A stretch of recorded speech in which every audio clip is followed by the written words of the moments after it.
যাজ্ঞসেনীর খুলছে শাড়ি, টানছে ধরে দুঃশাসন। দায় ছিল যার গর্জে ওঠার, নিচু মাথায় সে 5 জন। দুর্যোধনের নগ্ন উরু, ইঙ্গিতে তার ধর্ষ কাম। হস্তিনাপুর দেখছে বসে, ধস্ত হতে তার সুনাম। অন্ধ রাজা সিংহাসনে, আর্ত চেঁচান বৌমা তার। নিজের দলের নির্যাতনে সব রাজা হন নির্বিকার। কর্ণ বসে হাসছে হাহা, রাজার দলের লোক তো সে। শর্তবিহীন সমর্থনে তাবৎ আরাম সুখ বসে। ভীষ্ম, দ্রোণ, কৃপ নীরব, সরকারি লোক হাজার হোক, রাজার কথাই তোমার কথা, তুমি যখন রাজার লোক।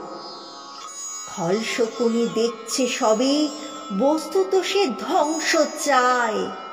ঘরের মাটি লাল হয়ে যাক দেশ বিভাগের যন্ত্রণায়।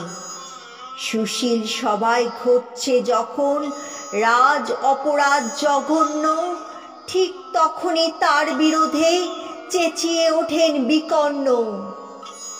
বিকর্ণ নন কেউ কেটা লোক, 100 ভাইয়ের একজনা। তেমন করে এর আগে কেউ তার কথাটাই জানতো না। যত গৃহে কারেন্নিরা, অন্তত তার নেই লেখা। ভীমকে যখন বিষ খাওয়ালো, তখনও তার নেই দেখা। কিন্তু যখন প্রকাশ্যতেই কাচ্ছে নারীর আব্রু কেউ, স্তব্ধ জীবের চুপ সাগরে বিকর্ণ হন একলা ঢেউ। চেঁচিয়ে ওঠেন রাজার কুমার, যুবরাজের বিরুদ্ধেই।